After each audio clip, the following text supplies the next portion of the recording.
Yo, you tuned into another episode of the podcast. I appreciate you guys tuning in with me. If y'all like the content that I brought y'all on the last episode, please like, comment, subscribe, all that. But we're going to get straight into it tonight. This ain't going to be too much of a long one. What are we talking about tonight? Russell Westbrook. Now they're back this time. They're set. Oh, Russell Westbrook! A spectacular dunk. All right, I went kind of hard on him last episode, and I want to just expand on that tonight because it looks like my hometown team is interested or has the most interest. After I said that he ain't got none, it looks like my Houston Rockets team has the most interest in him, and it's looking like he could sign with them, which is interesting, But I think talking about that, I think we're gonna start with my first topic of why is Russell Westbrook even in this situation, okay?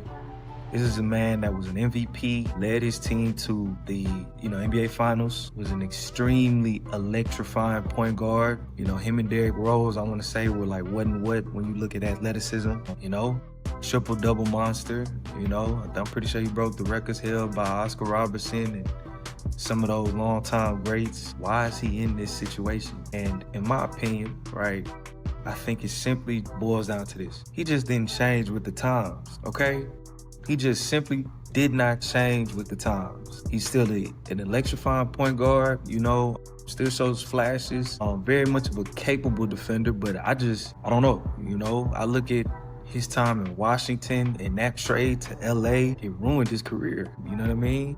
It ruined his career. Why did it ruin his career? Because somebody, in my opinion, when you play next to LeBron, there's always going to be a fall guy. Just in case stuff does not go right, okay?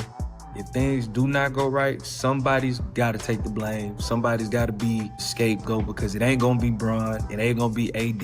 It ain't going to be none of the other guys, so it has to be somebody. And rightfully so. Those LA years were not good to Russell Westbrook in his career. I hate it had to be in LA because that was his hometown team, but if we're going to be honest, he didn't play well. He did not play well. He was inefficient. He didn't even look comfortable, and they always got those theories about players when they come back to play for their hometown. It's like the pressure is just too much, I don't know, but I think there's been a few cases where people have went back to play for their hometown team and it's like they just fold.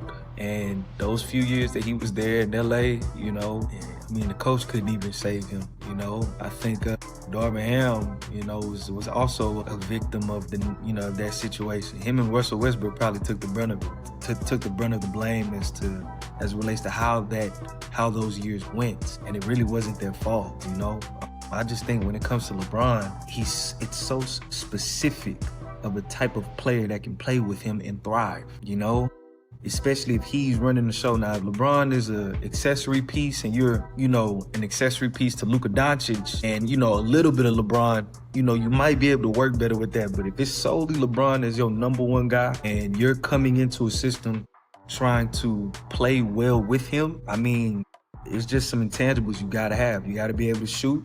You got to be able to play defense because LeBron is usually going to start the ball at the top of the key, extended sideline, and he's coming off a screen to roll, and it's real simple. He's coming off of that screen. If it's there, he's attacking. If it's not, he's kicking. If you're not capable of knocking down that three-point shot consistently, and when I say consistently, I mean 40% or better. I mean 40%. Really, that's the number. You need to be knocking down that corner three, that extended sideline three, extended free throw line three, even top of the key three. You need to be able to hit those shots at a 40% clip. Otherwise, you're sitting. No questions about it. You're going to sit. And when you're paying a guy that much, like Russell Westbrook was making in those years, you can't afford to sit him. You have to play him, and you almost have to endure, that embarrassing performance he puts on. And I hate to say that to him, man, because that put a stench on his career that, it put a blemish on his career that he hasn't really been able to shake. But, you look at what caused this. I think if you pin it, in my opinion, you pin it back to LA and everything that was. And, I feel bad for him because, again, he's a vet you want in your locker room. He's somebody you want your incoming guard learning from as it relates to on the court behaviors and off the court behaviors, But when it gets down to the brass tacks of things and we're just solely analyzing your on the court gameplay, it just isn't hitting. you know, and I'm sorry, man. You know, I don't want to disrespect the great, man, but it just isn't hitting like it's supposed to be. And if Russell Westbrook's camp is honest with him, there's an opportunity in that reality, you know? There's an opportunity in that reality. But, you know, I still think that somebody with his cachet still gets a level of respect.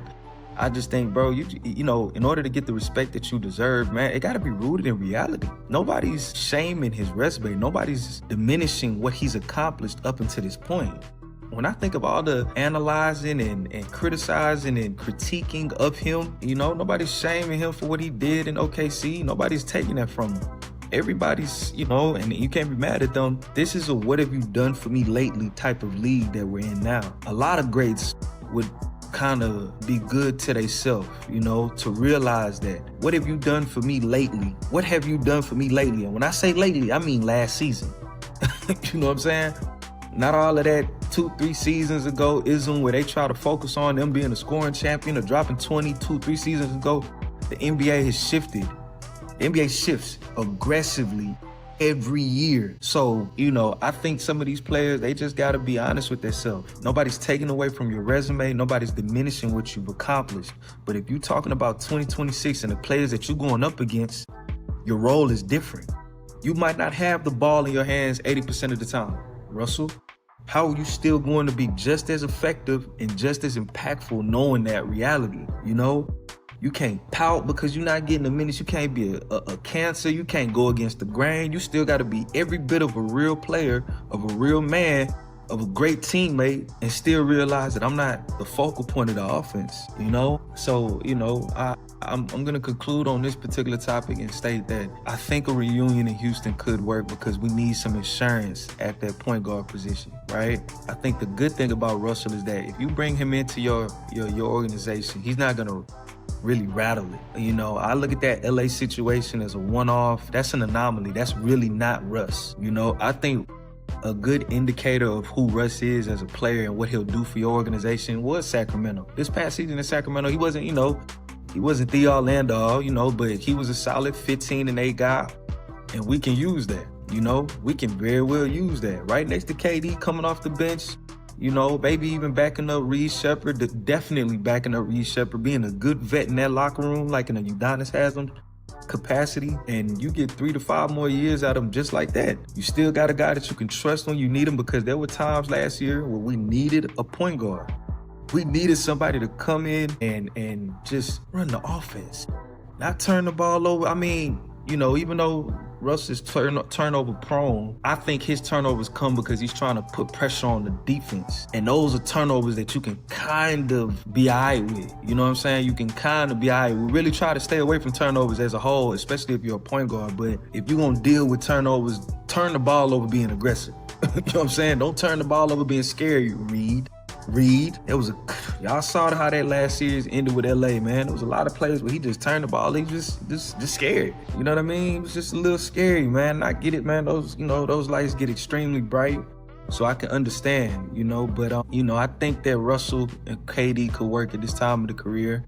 At this time of their career, I think the main thing that'll help that is them both, you know, having to come into Jesus moment as it relates to what they need and what they have to do for the Rockets nucleus. KD is gonna be KD. Russ, you just gotta be insurance. You know what I'm saying?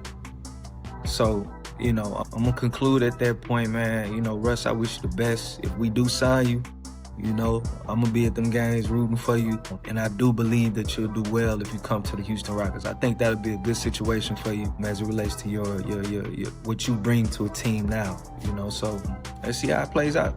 You know what I mean? Let's see how it plays out, man. But I'm tuning out. Appreciate you guys, man. Y'all have a good night.